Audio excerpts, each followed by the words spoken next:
Hello everybody, welcome to the Empressive channel. Halle Bailey released her new single, In Your Hands, and I have been anticipating this song ever since she teased it some months back, and I love it. I love the lyrics.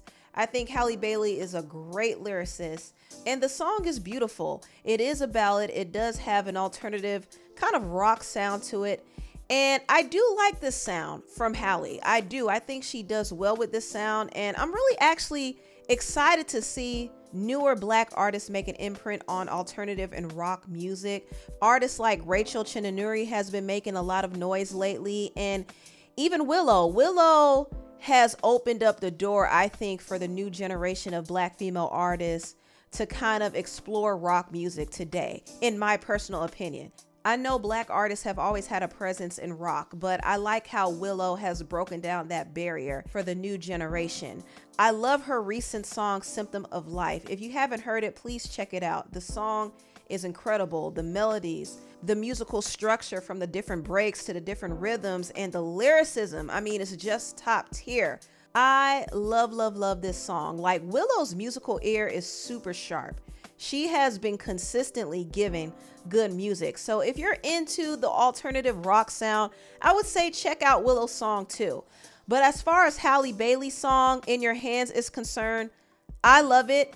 I do wish it was longer. I do wish there was a bridge where it built up to like a climax, a vocal climax. I would have also loved to hear the production be a little bit more dramatic on the second half of the song. I just wanted it to have a very powerful buildup, but I do think the chorus alone is pretty powerful, and I really do like the song. I hope it does well. Unfortunately, I don't think Halle's audience is gonna gravitate too much to this sound because it's hard to market a song like this to an R&B audience. So she might have to go outside of that box and kind of appeal to new listeners who could appreciate songs like In Your Hands and even her song Angel. I still feel like people slept on Angel, and I can guarantee you this. If Taylor Swift, Olivia Rodrigo, or Billie Eilish were to sing a song like Angel or In Your Hands, it would be a smash. If Adele sang songs like these, it would be out of here. People would be raving about it. There shouldn't be any reason why Halle's song shouldn't blow up, honestly. But I understand that her audience may not warm up to it right away simply because it's not something that they're used to hearing, and it might be boring to them because, you know, people like generic catchy music. They like all the ratchet stuff, but they won't listen to a song or a ballad that has substance. That's just a sad reality of how things are today, but I do hope the song does well for her. I really do. Now, I do want to move on and talk about Kanye West over here talking about wanting to smash Nicki Minaj. Can you believe this? Now, Kanye and Tyla Ice did an interview with Big Boy, and he revealed that he asked Nicki Minaj's boyfriend at the time, Safari, if he could do a three-way with him, Nicki, and his then girlfriend, Amber Rose. Now, Nicki did say in her monster verse that she's like, I think you and me and M should Minaj Friday. And Kanye thought she was serious. You know what's so messed up is like, he didn't really know they was together. So he's down doing Dark Fantasy and he in the studio. I'm just thinking she would have bad. I'm like, yo, Safari, you think Nicki will let me and Amber hit like what she said? This her man. Like, you gotta make these raps true. Yeah. Think me, you, and Am should Minaj Friday. I'm like, hey man, I'm glad we did. Hey, send your girl, ask your girl, can I get her number? Hey bro. Now, what's crazy is Safari did confirm that this actually happened. So that is crazy. That's crazy. Like, nobody respected Safari at all. They stayed playing in his face. And Nicki Minaj didn't care like that either. I mean, I know she had feelings for him, but he was a doormat and he was just there for the ride. So he wasn't taken seriously. But I do think it was really disrespectful for Kanye to actually ask him that, to be bold enough to ask him that. That is wild. That is wild. And since we're on the topic of Nicki has been shutting things down. She did start her Pink Friday 2 tour some weeks ago, and she did Rolling Loud, and every show she has done so far has sold out completely. completely. And that is a huge feat for a female rapper, actually a rapper, period. This is why an artist has to have a fan base that puts their money where their mouth is. Getting love online is cool, but online hype doesn't equal sales. It doesn't equal ticket sales. It doesn't equal streams.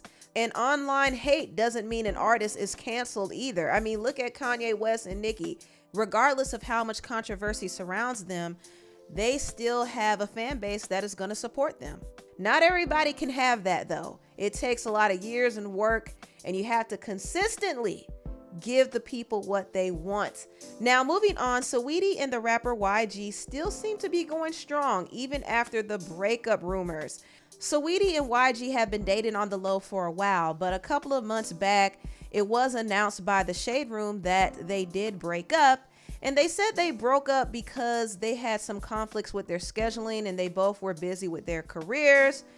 I don't know if that was the exact reason, but somehow, some way, YG managed to weave his way back into Saweetie's life. And recently they were on stage together at Rolling Loud, and he confessed his love to Saweetie. And her reaction was rather interesting. Watch this. West Side. West Side. Mwah. I'll see y'all later. I love you, girl. Oh, fine. I love you too. Wait, you what? Say it again. You what? What? Say that shit again, girl, so the whole crowd can hear you. You what? No, you said what? I love you, girl. Say it louder. I love you, girl. Rich niggas love pretty girls. I love you too, baby. You know what I'm gonna do tonight. Aw, that was sweet, I guess. He said, I love you, girl, and she whispered, I love you too.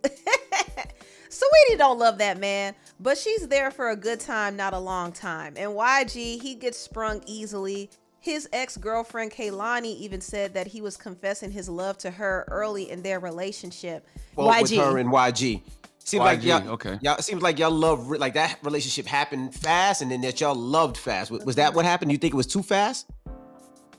I don't think it was too fast. I mean, he said I love you first. He's such a passionate person that I'll never take that away from him. When he cares about something, he cares about it. He loves it. He goes fully hard for it. He lives in his emotions.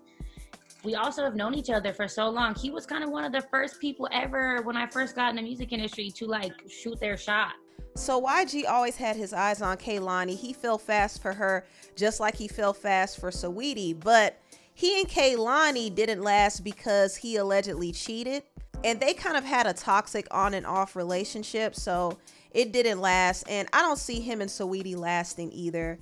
And I could be wrong, but I would be surprised if they actually did. It's honestly going to be another on and off situation. Now, last but not least, I want to get into this topic, and I kind of feel a little ridiculous entertaining it, but here we are. Now, Black Chyna's mama, Tokyo Toni, claims that Tyla and Ice Spice are industry plants and they are a part of the Illuminati.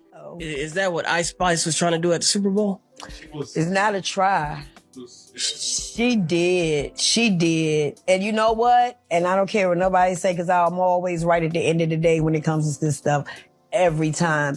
She's an industry plant. It's common. You came from nowhere. Your little short... No. Girl, no. No, She does seem as when they You just came from anywhere. And so is the other girl. Give me sweat, whatever. Make me high. Not Tyla.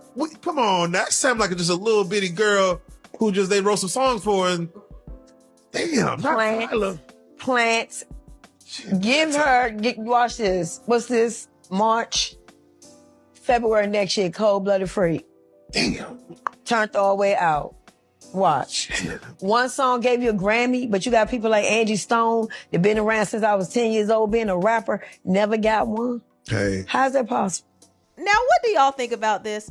Tokyo Toni is an interesting character, and a lot of times I don't pay her any mind because a lot of the things that come out of her mouth is ridiculous. But does she have a point here? Is Ice Spice and Tyla nothing more than industry plants? Is that true or not? Now, Personally, I do think Ice Spice is a bit of an industry plant.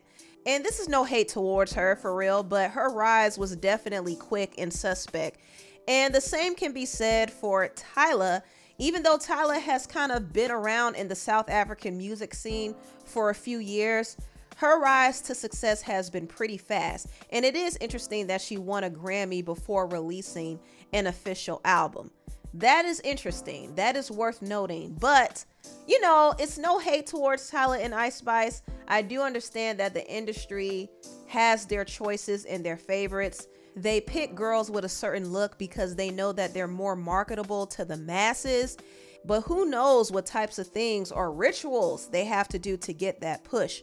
Who knows? I'm not saying that they're doing anything crazy, but I'm not saying that they aren't either. I think a lot of these artists are dibbling and dabbling into some stuff to get ahead, especially the popular ones. But I hope Tokyo Toni is wrong about Tyla. I hope she doesn't get turned out by the industry like that. But unfortunately, the industry doesn't care about protecting these artists. They only care about using them for their agendas and making money off of them. And then they toss them aside when they're of no use anymore.